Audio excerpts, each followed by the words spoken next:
aren't distracting me from Allah subhanahu wa ta'ala, then those things which are a part of the benefit. A companion of Imam al-Baqir came to Imam al-Baqir. Imam al-Baqir asked him, كيف أصبحت? How was your morning? And so the person responds by saying, I got up this morning where I favored death more than I favored life. I got up this morning where I favored being sick more than being healthy. So Imam al-Baqir says, نحن أهل البيت لسنا كذلك. We the Ahlul Bayt, we're not like this. For us, the Ahlul Bayt isn't, we don't ask Allah subhanahu wa ta'ala for sickness.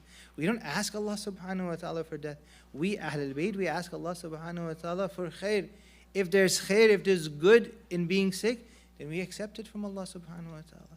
If there's goodness in death, then we accept that from Allah subhanahu wa ta'ala. We don't ask Allah subhanahu wa ta'ala to give us death over life, to give us sickness over health. This isn't the way that we do it. And so Lady Zahra salamullahi alayha, she's reminding us of this point. Allahumma inni as'aluka kalimat al-ikhlas. That we want this life of tawheed, this life of sincerity, in which we are dedicated, in which we are committed, in which we are devoted to Allah subhanahu wa ta'ala, where we serve Allah subhanahu wa ta'ala. We serve Allah subhanahu wa ta'ala through one another. We serve Allah subhanahu wa ta'ala through our communities, through our children. And this is where many of us suffer. Most of us suffer in this sense of tawheed, where in front of Allah subhanahu wa ta'ala, we are not tainted with a shirk where there's a partner to Allah subhanahu wa ta'ala. But when it comes to tawheed and obedience to Allah subhanahu wa ta'ala, when the Quran says, أَرَأَيْتَ مَنِ اتَّخَذَ إِلَهُهُ هَوَى, the type of shirk that people they suffer from is that when it comes to the things that Allah subhanahu wa ta'ala wants from us, and when it comes to the things that we want, we follow those things that we want over what Allah subhanahu wa ta'ala what Allah wants from us. So when it comes to things like self-vanity, when it comes to self-interest, when we think about our own selves before our religion, when we think about our own benefit before the benefit of our religion, these are all forms of shirk. When we become individualistic, when we become so consumed over our lives, we're not only thinking about our own benefit, our own interests, then this is also a form of shirk. Lady Zahras, she beautifully displays this. A lady comes to her and she says that I have an old mother and I have a very weak mother, and she has many questions about Islam. And she asked Lady Zahra for permission, can I ask you these questions? So this lady, she begins asking the questions on her mother's behalf. And she asked the first question, the second question, the third question, fourth question. And then she asked almost 10 questions. And after that, she became embarrassed. And she said to Lady Zahra, La ashaqu alayki ya binta Rasulillah. She's apologized. I apologize for, inconveniencing you. I'm asking you so many questions, one after another, and you're asking me. Lady Zahra, she says, Hati wasali amma badalaki. She says, whatever questions you have, whatever questions come to your mind, go ahead and ask. Why? أَرَأَيْتَ مَنْ اِكْتُرِيَ يَوْمًا يَسْعَدُ إِلَى سَطْحِ بِحِمْلٍ ثَقِيلٍ وِكِرَاهُهُ مِئَاتُ أَلْفِ دِينَارٍ يَثْقُلْ عَلَيْهِ. She says, if someone was to tell you that you will be given 100,000 dinars, imagine $100,000 to take it up from the first floor to the second floor, will it seem heavy for you? It won't seem heavy for you. Why? Because you're getting $100,000 in return. She said, for every question that every question that I answer, Allah subhanahu wa ta'ala gives me a reward which is much greater than this. بِأَكْثَرَ مِن مِلْءِ مَا بَيْنَ الثَّرَى لِلْأَرْشِ لُؤْلَأَ. From the constellation of Pleiades all the way to the throne of Allah subhanahu wa ta'ala, if that is filled with pearls, my reward with Allah subhanahu wa ta'ala is even greater than that. فَأَحْرَ أَنْ لَا يُثْقَلْ عَلَيْهِ. How can such a thing be burdensome to me? This is Lady Zahra salamullahi alayha. That in whatever way that she can serve others, she's serving Allah subhanahu wa ta'ala. And this is what inspires her to sacrifice. This is what inspires her to give most of her belongings away in sacrifice, in charity. And so what's important for her is that kalimatul ikhlas. Is she living a life of tawheed? Are her actions, are her words, are her behaviors, are they within the demarcations that Allah subhanahu wa ta'ala has legislated? If it is, then this is life of tawheed. This is kalimatul ikhlas. And then she continues, وَخَشْيَتَكَ فِي الرِّضَاءِ وَالْغَضَبِ. She expands, what is this khair that she's asking for life? She asked Allah subhanahu wa ta'ala that give me your khashya, give me your fear in situations of both happiness and anger. In both states where I'm happy, but also when I'm angry, I want to have the fear of yours within my heart. Why? Because, oh Allah, you are the one who decides all affairs, so let me have your fear inside of me because it grounds me. Sometimes the situation is such where we're in a state of joy and happiness. And this state of joy and happiness, what does it do? It removes us from the remembrance of Allah subhanahu wa ta'ala. Sometimes everything is going well. The stock market is going up, Bitcoin is high, my job is going good, all the milestones in my life, I'm hitting them, things are going well. What is she saying? She says, even when life is going well, give me your khashya, give me your fear. Why? Because this fear, it should keep me grounded. وَخَشْيَتَكَ فِي الرِّضَاءِ وَالْغَضَبِ. And then also in times of anger, give me your khashya. Sometimes we become infuriated. And when we become infuriated, we don't have the fear of Allah subhanahu wa ta'ala. So what do we say? We say certain things which are inappropriate. We say certain things which are hurtful, which are tormenting to others. Sometimes we transgress the boundaries of other people. Her dua is, no, keep me balanced in my life. Keep me grounded in my life. How? By having your khashya, by having your khawf in all situations. وَالْقَصْدَ فِي الْغِنَاءِ وَالْفَقْرِ. And then she asks, make me balanced and make me moderate in my relationship with you, both in times of wealth and poverty. Sometimes my wealth, it distracts me from Allah subhanahu wa ta'ala. I neglect my duty. Why? Because I have so much wealth and I'm so busy with the worldly activities. So my duty towards Allah subhanahu wa ta'ala isn't given importance. And then the opposite, wal faqr. Sometimes my financial situation is so bad, I'm suffering through poverty so much that the only thing that I'm thinking of is how to make money, how to get out of my debt, how to pay off all my loans. She says that make my heart occupied with your remembrance regardless of what my financial situation is. And this is something which is a very deep teaching in these du'as of Lady Zahra salamullahi alayha. And it is this notion that our need and dependency to Allah subhanahu wa ta'ala is always there. It's constant. But our perception of this need towards Allah subhanahu wa ta'ala, it fluctuates. It goes up and down, up and down. Our need for Allah subhanahu wa ta'ala, we usually think that, for example, there's layoffs happening in my company, right? Now, oh Allah, I really need you to look at me. Oh Allah, I really need you to make sure that nothing happens to me. When we're sick, when a loved one is sick, where you say, oh Allah, I really need you right now, at this moment. But in reality, our need for Allah subhanahu wa ta'ala is constant. It doesn't change.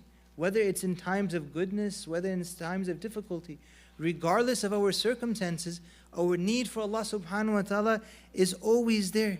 So she's asking, her dua is this, that, oh Allah, that make my perception of my need towards you constant in every state, in every situation, in every moment, in every instant. This is something which is extremely crucial for us to feel this within ourselves, that our need to Allah subhanahu wa ta'ala is at every moment and every instant.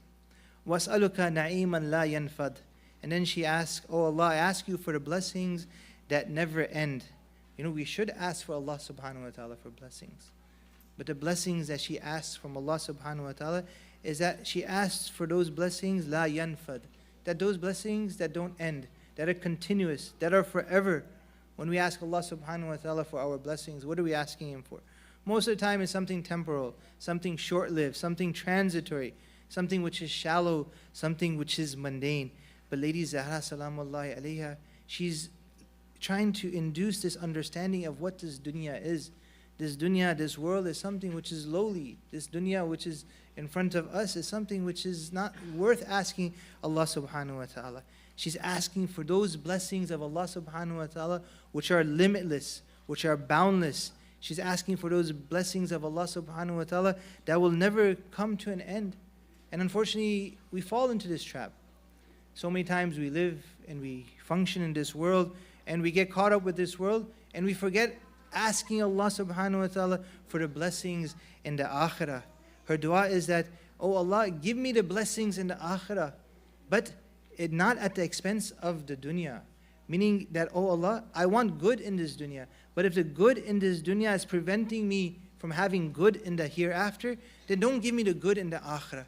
I would rather go through suffering. I would rather go through hardship. I would rather go through calamity in this dunya, but do not give me calamity in the hereafter.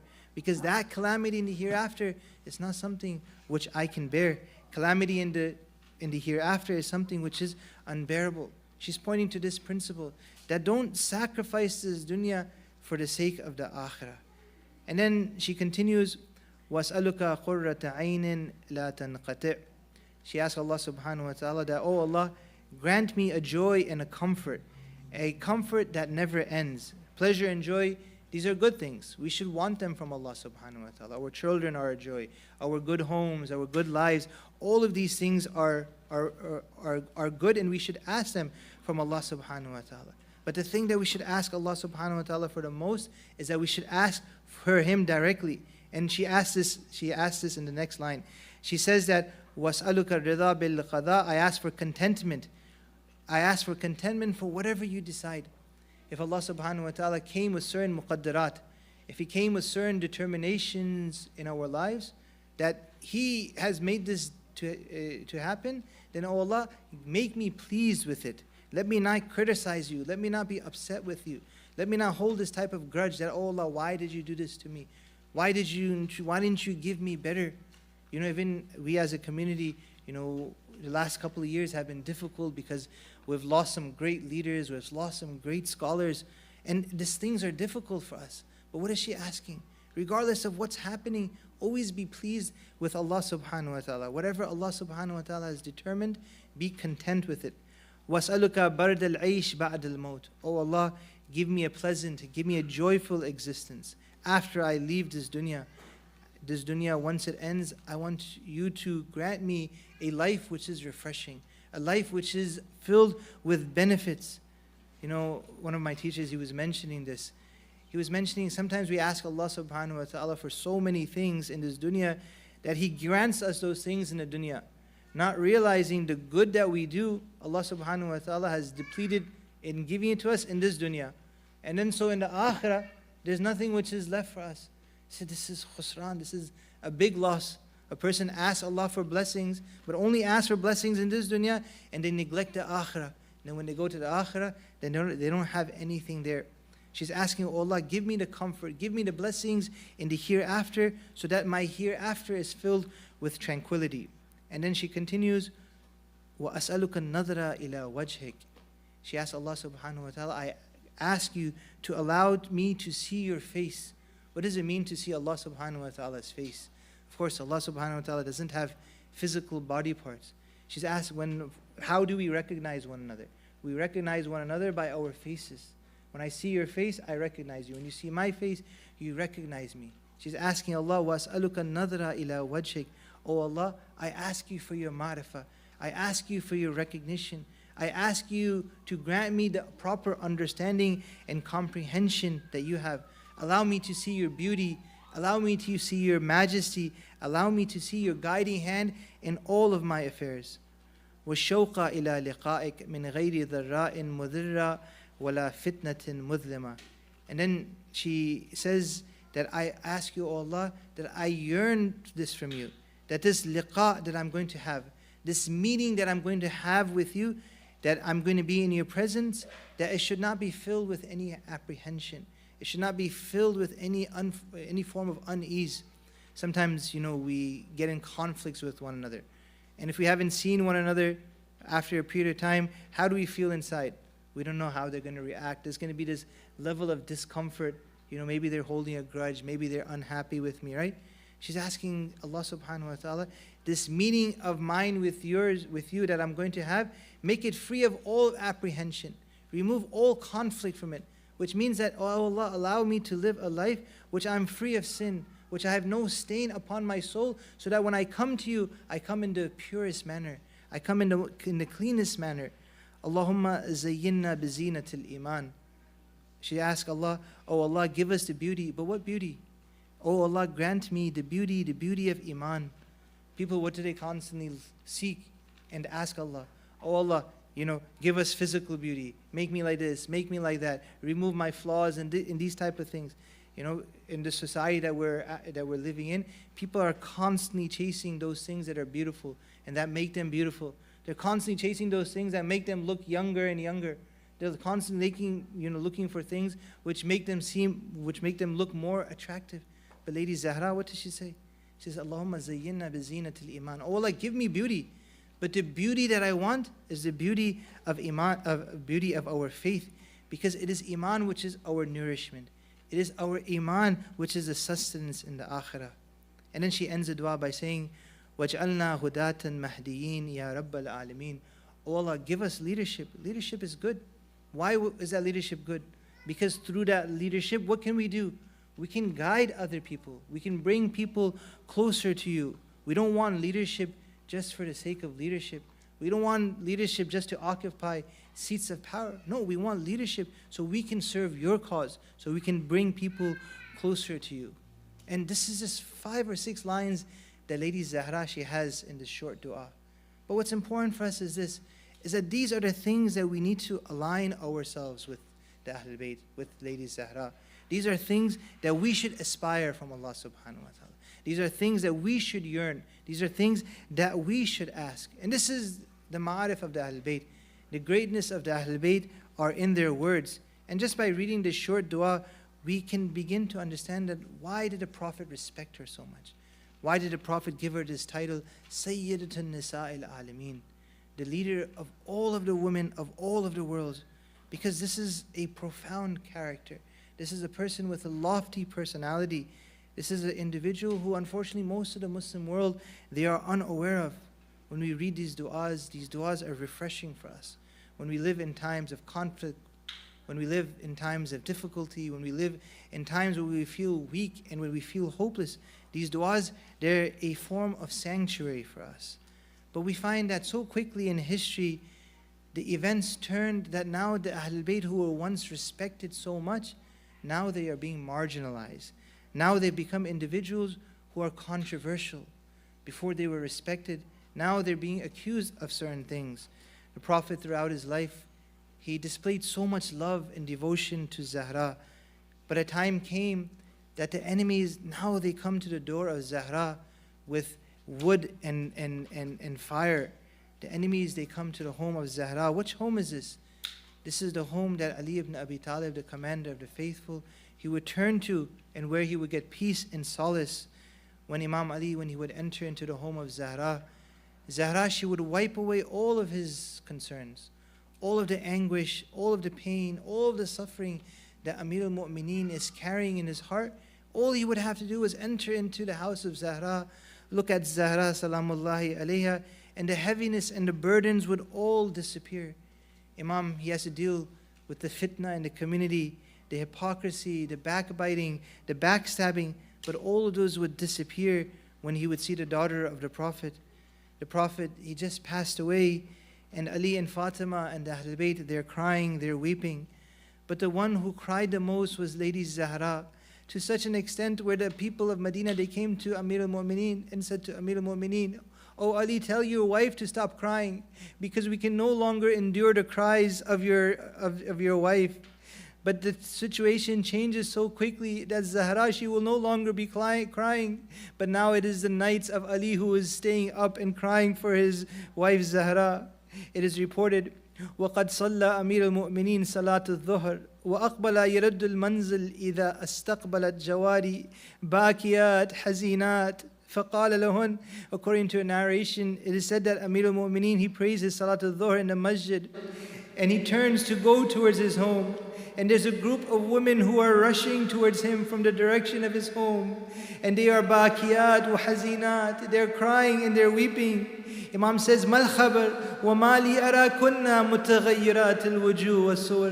What has happened to you that you are grieving in this manner, that you're crying and you're weeping? فَقُلْنَا, they said to Amir al-Mu'mineen, O Amir al-Mu'mineen, أدرك ابنة عمك الزهراء عليه السلام وما نظنك تدركها. Go and see your Fatima. We don't know if you can go and see your Fatima if you will reach in time, because her situation has deteriorated. فأقبل أمير المؤمنين مسرع حتى دخل عليها. Amir al-Mu'mineen, he rushes towards the home of Zahra. He enters into the room.